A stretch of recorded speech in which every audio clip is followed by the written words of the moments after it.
ધર્મનું પાલન કરનારા આવા છેક સામાન્ય કોટીના જીવોમાં આવો વિવેક નહીં હોવાથી તેઓ ધર્મના ગૌણ અંગને મુખ્ય તરીકે ગણે છે અને તેમના વ્યવહારો એવા તો જડ થાય છે કે તેમની દૃષ્ટિ એવી તો સંકુચિત થાય છે કે તેમનામાં નમ્રતાને બદલે મિથ્યા અભિમાન, સચ્ચાઈને બદલે મિથ્યા આડંબર વગેરે અનેક લક્ષણો દેખાય છે.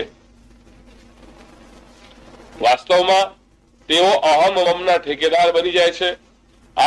આથી ધાર્મિક જીવનમાં ઉચ્ચ નીચની મારામારી એ મુખ્ય લક્ષણ થઈ પડે છે. લોકો આંતરમુખી થવાને બદલે બહિર્મુખી વધારે થાય છે અને પરિણામ એ આવે છે કે લૌકિક વસ્તુઓ ધર્મનું સ્થાન લે છે.